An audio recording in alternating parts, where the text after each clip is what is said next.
arbitral award na yung 9-dash line ay walang legal basis. So, Tinatanggap ko po yan. So, abandon yan. Opo. Inabandon na yung historical right ng China doon sa 9-dash line. Nag-create sila. Unang-una po, Mr. Chair, if I may, hindi po naging posisyon ng China sa arbitral ruling yan dahil ang China ay hindi nag-participate sa arbitral tribunal, sa arbitration. Ang nagsumiti po niyan ay ang panel ng Pilipinas.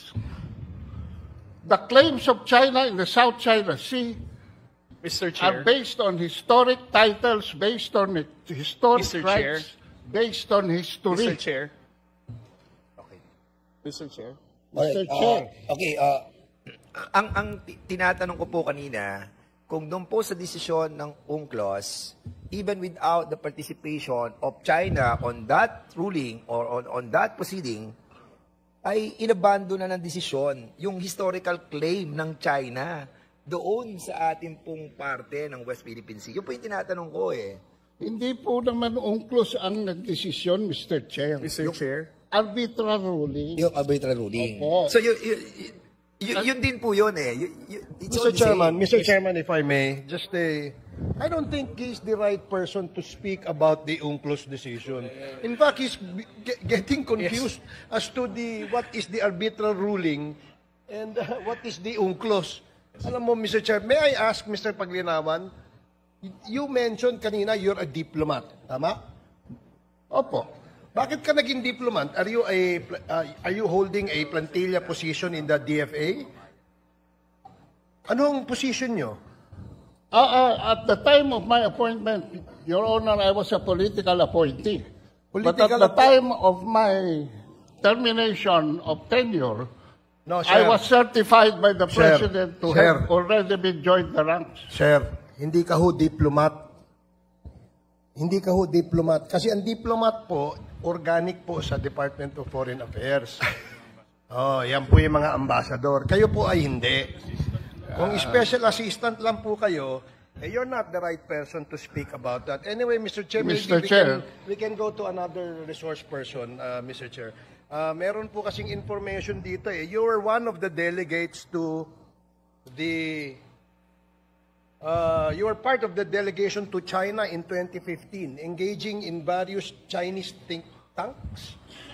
Ano ito? Nagpunta po ako sa China, 2015. Tama po yan. At saka noong 2019, para hindi na kayo mahirapan sa Google. Thank you, Mr. Chairman. That explains why he has that kind of a mentality. Salamat po, Mr. Paglinawan. Mr. Okay Chair, na po. thank Next na po you. kayo. Mr. Chair, meron na ako isang tanong. Okay. Kayo po ba ay pro-China? Wait. Pro-China ho ba kayo? Dali lang. Hindi, gusto kong sagutin niya eh. Kayo po ba ay pro-China? Hindi po ako pro-China, hindi ako po pro-US. Ako po ay pro-truth.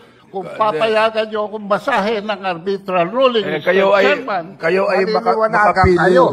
Makapili ho kayo, makapili. Okay, so we will be proceeding to the next medyo confusing na po yung Mr. Chair, can I I'm not recognizing you as of this moment. So please stop interpreting So for the moment, we will be going back to the main topic of our discussion, yun yung fake news, Fake news. So since merong gray area yung personality ni Mr. Ado, I think we need to proceed to the next item of our agenda. So, do you have other question or queries with Commodore Tariela? Kung wala na po, pupunta na po tayo doon sa Impinitus, which is some issues that were tackled in the Senate hearing. And we have invited some resource persons, the incorporators of the Impinitus. Comsec, we have invited the Impinitus. Anybody from that company who have been invited is here? Wala po ba yung sa Impinitus? Okay, kung wala po yung Infinitus, siguro, andito ba, Comsec? Wala kahit isa? Sir, Your Honor, Go ahead, Comsec. the Infinitus company was invited, but the legal counsel representing them replied in their said. Anong sabi doon sa kanilang... No representative po. Okay, the very reason why we will be tackling this issue of Infinitus, because one of the members of this committee was mentioned, the name of Congressman Ace Barbers. Your name was mentioned on the presentation that was conducted by Senator Francis Tolentino, and that's the reason why it gives us some reason para matakil po dito sa ating pong committee. I think we have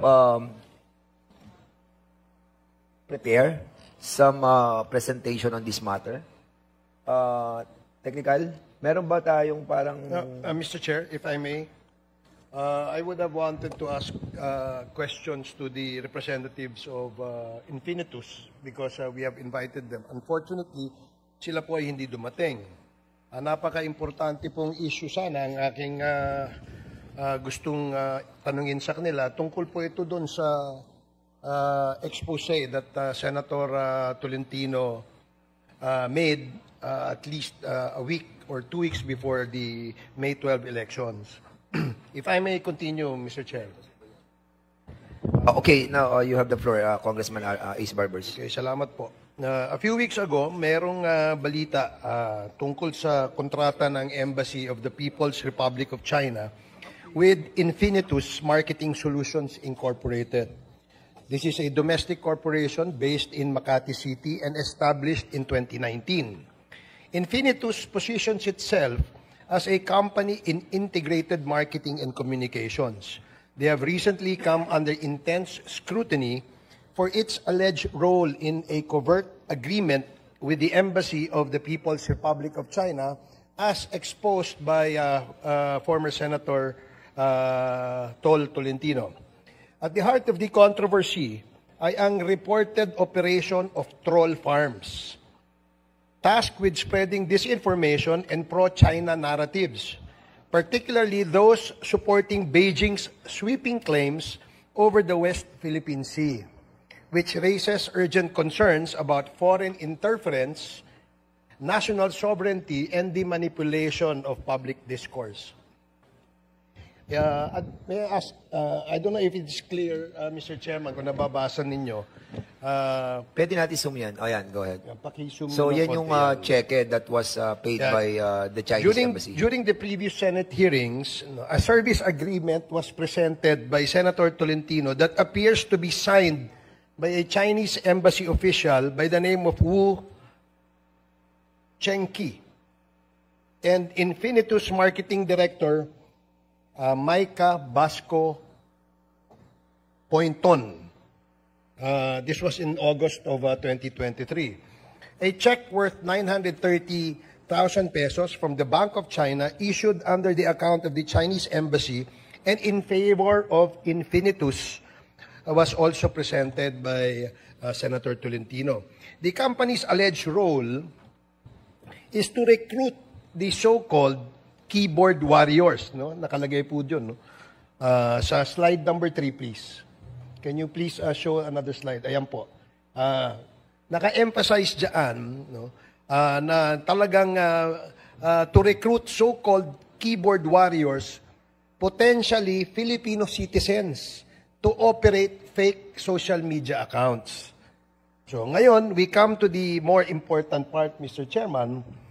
If we look at the service agreement, makikita po natin sa isang bahagi nito ang pagbanggit ng tinatawag nilang keyboard warriors, na emphasize pa nga po dyan, na tinagurian pa nilang dedicated, dapat, at loyal sa kanilang organisasyon. Now, the use of this term raises several questions. Dahil klaro po to this body that there is no other interpretation for this word. Alam naman po siguro nating lahat na ang salitang ito ay commonly used to refer to trolls in the internet o yung mga taong aggressively and abusively posts on the internet. Pag sinabi